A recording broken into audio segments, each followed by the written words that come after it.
All right, I'm traveling. I am getting away for a quick 2-day vacation to meet the person who probably has had the greatest impact on my life. And so I thought this would be a fun time to tell my story and how I got here. Well, not here like the Chicago airport, but here. Well, here I am on a little layover in Chicago. Actually, I had to get something bubbly to drink because we had so much turbulence both leaving Minneapolis and coming into Chicago. I guess it's really windy. It's getting very cold around here. And so I get so motion sick. So I was praying. I had nothing to drink. So I'm ready for the last leg of my journey as I get just 2 days away. And as a mom, I am just so grateful to have this time. And again, we're going to go meet someone who is super important to my story. So I'm excited to share that with you. Also, we're going to check in with Dawn because, she was also instrumental in my upbringing. Well, like since conception, because she's my twin sister. And also it's fun when you get to look back because you start to see some of these threads. I can see this thread of prayer that goes all through my story and also this thread of communication. And so it's kind of a fun time as I'm traveling to also look back and just appreciate where I've been. And so I'm still not quite sure what shaped me most, if it was having a twin sister or if it was growing up on a farm. There's something about the responsibility, the work ethic, I think the family values that you have on a farm that are really difficult to replicate. Now, I'm going to do my very best, and I am actually thinking of getting chickens when my kids get a little older because I want them to, get their hands dirty and have to do something like every morning and night. Like, I think we never had chickens, but I think you have to go out there maybe twice a day, and even when it's really cold outside. So anyway, growing up on a farm is something that I am just so grateful for, and also having amazing parents. I just recognize that having parents who loved me, who came to my soccer games, who let me be in soccer in the first place, and just always said, we believe in you, you really can do whatever you set your mind to. That's priceless. And then they also modeled generosity and compassion and kindness toward others. And so there's so many things that I'm grateful for my parents, including the fact that they gave me an identical twin sister. What a gift. I don't know if there's a greater gift in the world, especially one that I get along with so well. We are so compatible. We just complete each other, and we've never competed with each other. I'm so grateful for that. And so Dawn has been my greatest cheerleader. She's been my greatest supporter and also my greatest counterpart pretty much all throughout life. Hey, good morning from Chicago. Good morning. Well, I was just talking about, growing up, and what do you think for you was the most formative part of our, growing up together, childhood? I think anyone who grows up on a farm would probably say there's just something about the work, taking care of animals that is, I think it's kind of formative. Yeah. You have to go do it. Okay, Mhm. we shouldn't over exaggerate though. We didn't have dairy cows. So it's not, Oh, yeah. it wasn't the same, you have to be there every morning and every night and all the time Mhm. in between. But we would have beef cattle or baby calves. Specifically, I remember when we were in middle school, we'd have to get up before school, go out, and you would mix up, we'd have this powdered milk and you'd mix it up in a pail and then feed it to them. Now that sounds adorable, but that it wasn't adorable then. It was a No, lot of work first thing in the right. morning and then right away after school again. But also very gratifying, Yeah. right? I think it's a lot like having kids. Where Yeah. you do what you got to do. Some days are less glamorous than others, but very rewarding. Well, it's something that a lot of farm kids do.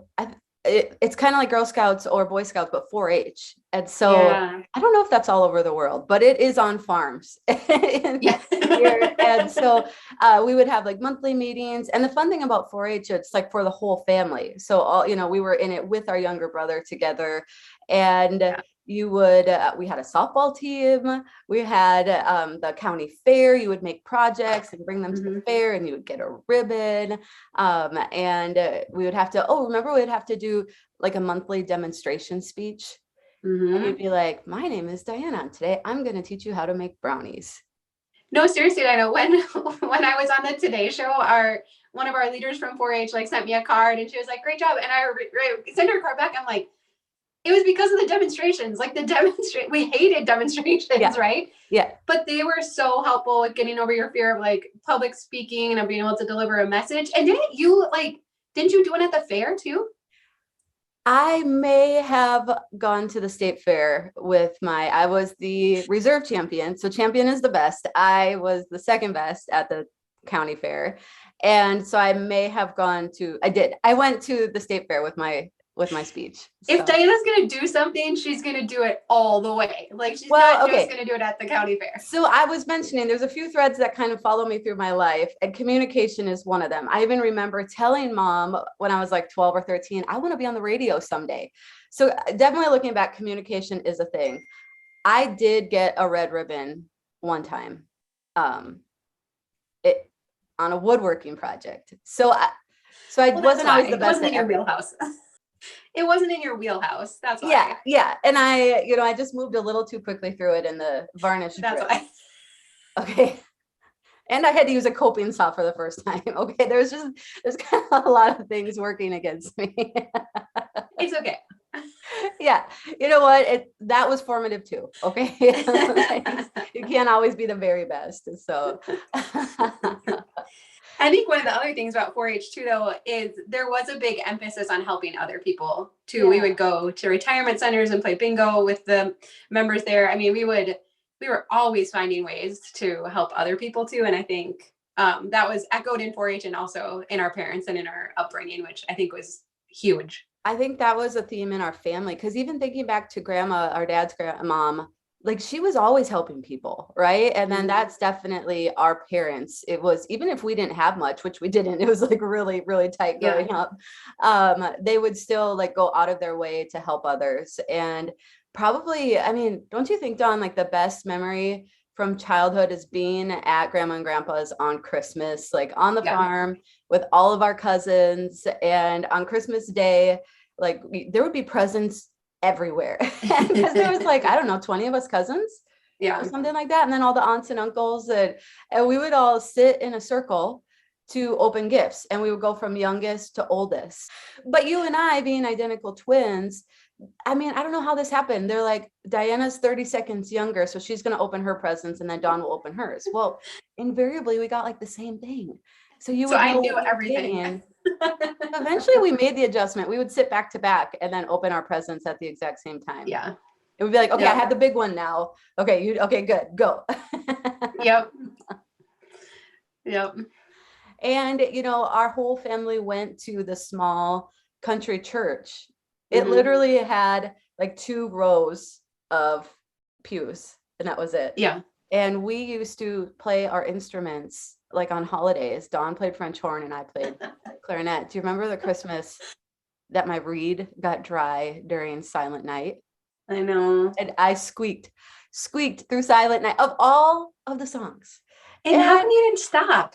I don't know. And I remember hiding up in the choir loft until everybody left, until that church was empty. Because I was like, what did I just do? I should know better by now. Somewhere in my brain, I was like, oh, if the reed's a little more dry, it won't squeak. That is the opposite. That is the exact opposite of what you do. I don't know what I was thinking. I retired the clarinet in 11th grade. Yeah. You made it all the way through. We were in band, which was awesome. It was really good to like learn music and get an appreciation, and soccer. Yeah. Hey, remember we walked onto the hockey team in 10th grade? So we were just like, our neighbors were playing, and so we're like, that sounds fun. And so we signed up for hockey. And I mean, we walked onto the team, and then we stepped onto the ice, and it was like boom, boom, boom. And I remember thinking, like, these pads are amazing. I didn't feel anything. Or we would be doing drills where you have to like skate back and forth across the rink. And like everybody would go, and then you would hear shh, shh, shh, because they're all like stopping and it's going shh. And then me, you, and our friend who joined at the same time, it would be like thump, thump, thump. But we got better. Our dad used to make ice skating rinks for us. Yeah. So we kind of had some experience. We did. It didn't take us long to catch up, but. And he was so great. He would always say, work hard, but play harder. Yeah. And so again, like we didn't have much at all. So he would like piece together go-karts. We would go to like auctions and find pieces, or like a snowmobile. We had like the world's oldest snowmobile, but it was so fun. And so, yeah, I think when you look at like the theme of our childhood. It's definitely like hard work, but still have lots of fun. Our faith really was a big part of it too. Yeah, I remember I would say my prayers every night before bed. You know, Mhm. growing up in a traditional denomination, we had kind of like our rote prayers. And I just had that like feeling like I need to do this every night. And I Mhm. mean, before bed, did you do that? Yeah. Yeah, I think I would fall asleep every night saying them in my head. Right. Like, Yeah. And yeah. so I'm so Mhm. grateful. That's another theme that I could kind of see through my life is just prayer and the Mhm. Lord's presence. Even, you know, when we didn't know him as much personally, like there's just so many places where you could see that he was with us and Mhm. leading us. And I mean, obviously, you know, all the ways like all of our like, you know, then we worked in radio together and then I went and worked at the church and then now we're doing some of this stuff together. And so it's just amazing to It's see wild. like it's so wild. It'll be fun to finish the Yeah. rest of the story. You'll have to you'll have to watch it. Okay, I'll watch the video to see how the story ends. Yeah. You know, growing up in the Catholic Church was such an important foundation, but in college, we were introduced to more of like a non-denominational style of church. And so I found a great one near my college. That's where I did a purpose-driven life small group.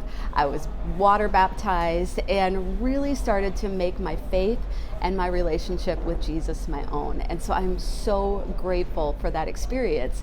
And I don't know if this happened to you, but when I got saved, I just all of a sudden knew that I needed to do things a little bit differently. Like things needed to look a little bit different in my life. And so I just naturally started listening to the Christian radio station. And then it just happened that between my junior and senior year of college, I decided to stay up at college and do an internship. And it just so happened that the Christian radio station was looking for someone just to volunteer and help produce the morning show. So help find things to talk about off the air. And then there was that fateful day when the co-host called in sick and the main host said, "Okay, Diana, hop on. I need someone to talk to." And I was terrible. I smiled nervously. I didn't say anything. And so when that segment was done, he was like, okay, you're going to need to talk. Like they can't see you smile. And so it ended up that by the end of that summer, the co-host actually moved on and I was just kind of there, you know, like right place, right time. And so I jumped in and I was a senior in college at this point, but I was waking up at 5 a.m. to go do this morning show and I loved it. I loved the opportunity to communicate. I loved the opportunity to share my faith. And I loved the opportunity just to be part of the community and what the Lord was doing there. We got to meet a lot of the other churches and the church leaders, and the people were amazing. One of my favorite memories would be going to church or going to the grocery store and running into a listener and then having them repeat back to me something that I said earlier that week. And I was like, oh, you're really listening. You're out there. This is amazing. So that was wonderful. However, the day in and day out of radio actually is not very glamorous. You are kind of like in a dark closet and you get there really early in the morning, so you're always tired. And you have like 8 or more talk breaks or like longer breaks to fill every day. So you are constantly looking for content and constantly looking for interesting things to say and to talk about. And so it gets to be a little bit of a grind. And then I got to that point where I was like, you know, this is amazing, but I want to see and I want to touch and I want to feel the people that I'm talking to.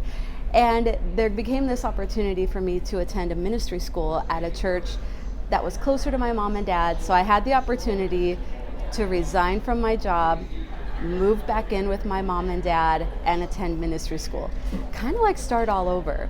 But I think there was something in me that knew if I could just get my foot in the door, this is going to lead to something good. And again, that desire to be with the people. Now I can see that it was like a pastoral calling, but I had that desire and this seemed like the perfect opportunity. Okay, I think I have to go jump on my connecting flight.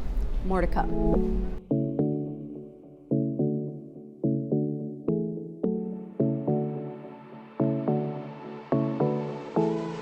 All right, I'm here. I have arrived. And, you know, I was telling you a little bit about coming to ministry school at the church and what an amazing opportunity that was, because that was the place where I really grew in my ability to pray for people, to minister, to evangelize, and to communicate. And I got to travel the world. I went on 4 or 5 international ministry trips, and I got to preach in each one of those nations.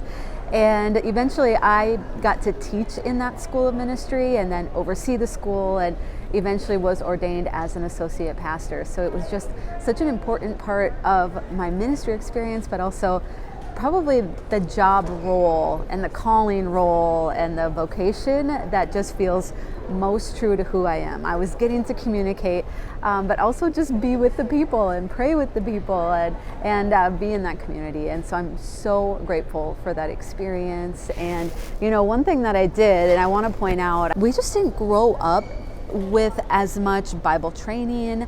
And as I started to step into ministry, it's actually something that I was pretty insecure about, because I felt like I was kind of starting from scratch. And so when I was in both my undergraduate, and I did actually eventually get a graduate degree in organizational leadership, I was able to take classes at both of my colleges and universities just to help supplement some of my biblical understanding and training. But so much of it is self-taught. And so I just want to relate to you if you feel like you came to this late, or you are ill-equipped, or don't know much about the Bible. I have been there. I still am there sometimes. But I just love digging into God's Word, and I love getting to the root meaning and language and culture. And then of course I just love sharing that with others. And so I am so grateful for the time that I got to spend in church ministry. And when my son was born in spring of 2020, that was baby number 2. And that's when it became clear to both my husband and I that it was time to step back from working as much. And honestly, I don't know that either of us saw that coming. I think we both thought that I was going to work all the way through. And Princeton has always been so supportive of me. But as I was on maternity leave, it became so clear. Wait, I need to introduce you. I need to get and meet my friend who's picking me up here, because I still have to get to the part of the story where she's the one who changed my life. And so let's go meet her, and then we'll continue the story.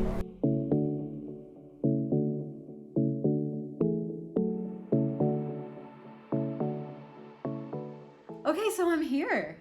And yay! We already watched a Christmas movie. Yes.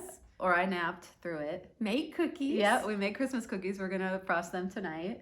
We're gonna go to Fifth Conservatory. It's full of Christmas flowers. Oh, and we went to your Bible study group this morning. Yeah, be fine. So this is so fun. I mean, we get literally exactly 48 hours together, but it doesn't feel like that. No, I even let you rest a lot the first day. Yeah.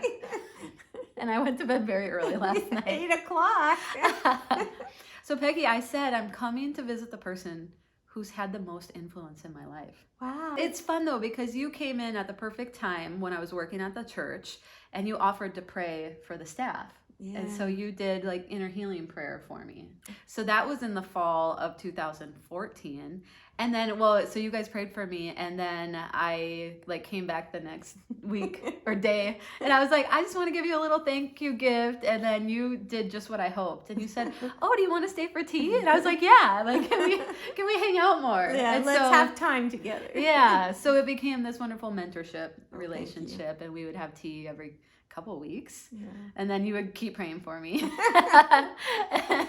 And then in the spring, I will never forget, we were at church. It was a Sunday morning. I was working, but it was after service. I was standing in the back of the room talking to my sister. Just that morning, I had made a decision my husband and I would go to India on a mission trip and teach what we do to some pastors. And I looked down the row at church, and there was this gentleman that looks Indian. So you had met him, and then you came to the back of the church, and you said, Diana, and you were like, I got to introduce you to someone.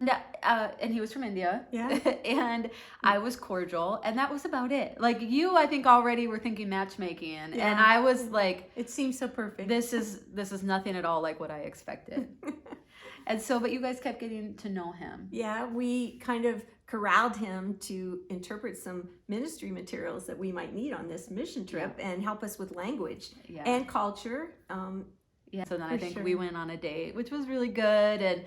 But you stayed with us through the process, because it wasn't like it was love at first sight or like we were like, oh, this is meant to be when, let's just set the date. There was a discernment process, and so you walked with both of us. I wasn't expecting someone from India, and I don't know, wasn't expecting all of me, and so, but you walked with us through that, and then we got married. Actually, it was exactly a year to the date of our first date. And I remember the day so well because in the Indian culture, they're so honoring, and bought me a dress to wear to your wedding, an Indian. It was so beautiful, and just you two have both honored me for all the years since too. I know, we still thank you. Like every time we talk, we're like, thank you. Now, since then, you've moved. That's why I had to take 2 flights to get here. But it's not that far. It's only Pittsburgh. But we've stayed in touch. We still talk all the time. Yeah. We came to visit. You came to visit us earlier this year. And even from afar, I did mention earlier when I came to the church, teaching was always in my heart, but I didn't necessarily grow up in the Word. And so I'm learning all this. And so I would teach like every Sunday school class I could. I even wrote a whole curriculum on the Old Testament just because I wanted to understand it more. But at every turn, you guys were there, cheering me on. Dave would give me more resources. Even now, living apart, if I preach, you're watching online and you're the first person to text me and encourage me. And now our videos too, like you're commenting and encouraging me. But now you came to my group this morning and taught. And exactly. that was just a fun full how circle. God works it. So we're so grateful, and it's just so fun to be here. Yeah. Oh, what a pleasure. The Lord is amazing, the people He brings into our lives. Yeah. I know many of us wish to have mentors like that, and so I'm so grateful.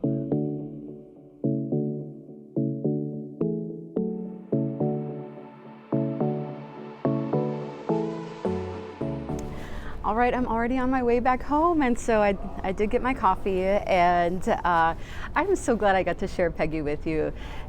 I had been praying for my husband maybe for years. I would pray every day for a strong, godly, intelligent man with strong interpersonal skills who would treat me like a queen and be an amazing father to my children. And when she introduced me to Princeton again, it was not what I expected, but he was absolutely everything that I was praying for. And that is probably the greatest testimony of answered prayer in my life. And it's probably what has really fueled my passion toward prayer, to have such a clear response from the Lord, an example of His faithfulness and answer to prayer. Sometimes when we pray, it's not quite so obvious how He responds, but this one was so clear. So I'm like, if I ever have a doubt, I just have to look at my wedding ring and just be reminded of the Lord's faithfulness. And after getting married, we've been so blessed to have 2 kids so far, and we've learned a ton about parenting. I mean, you know how that goes. It's like so awesome and like so tiring, and so many things to learn along the way, but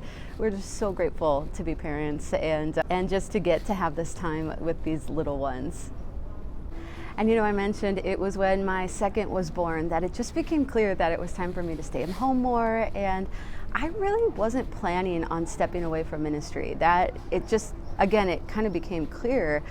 So it was a little bit of a tough transition because I love my church and church family, and I loved getting to teach and lead and walk with people and disciple. And so it was wonderful to be home. But then, I had been on my sister Dawn's channel every Sunday for 2.5 years. And the timing this past summer when she said, "Okay, Diana, it's time for you to go on your own," and there are a lot of practical aspects to that. It was hard for us to get together. It was a lot of work for her also to be managing those videos every week. And when that opportunity came in July of this year, it was like, this might be the time. This might be right. And so, we just jumped in, right? And right from the beginning, I started putting out content on how to study the Bible, and then a whole series on prayer, because again, that is my passion. And the response was overwhelming. And the community and the feedback and the kindness has honestly been overwhelming. And I feel so grateful to be in ministry again. Again, I know my family is a ministry. My neighborhood is a ministry that I take really intentionally. But to get to teach the Bible and to be leading in this way and to be interacting in the comments, and this is, a really nice step from radio, because again, in radio, I couldn't see or touch or feel, but now at least we get to interact in the comments, and now we're moving the content onto Facebook as well. And so that's even more fun because you can see profiles, and again, we can message and exchange just life over there as well. And I do have to acknowledge, I mean, I was just trying to give you the highlights here. You know, I was going to visit Peggy, so I was like, hey, what a fun time, just to kind of take you along, meet my mentor. Obviously, we got to visit with Dawn. She's a huge part of my life. And so there have been so many other coaches and teachers and pastors and bosses. You know, I had a really great boss at the radio station. You got to meet my friend Jim Otremba, and I think we'll get to interact with him more. Friends along the way. There were weddings and holidays and family and new family and just so much that I'm so grateful for. So, and we have a brother. Like somehow that did not make it really into the beginning of my life story there. And he is awesome. And you can actually find him on YouTube now too, which is super fun. He's a really cool and generous and godly guy. And so I'm excited for you to get to spend time with him more. But that poor kid has lived in the shadows his whole life, evidenced by the fact that we're 20 minutes in and I am just remembering to introduce him. So, so many amazing people along the way. I'm so grateful. It's so fun to see how everything is growing. And my commitment is I am going to do my best to keep doing anything I can to glorify the Lord. That's what this is all about. And it is just an absolute joy that I get to be sharing this time with you, with people all over the world. And so you're enriching my life and my faith. And I know this is just a really fun journey. So Lord willing, we are going to keep at it, and He is going to be glorified. And the rest of the story, I guess, is yet to come.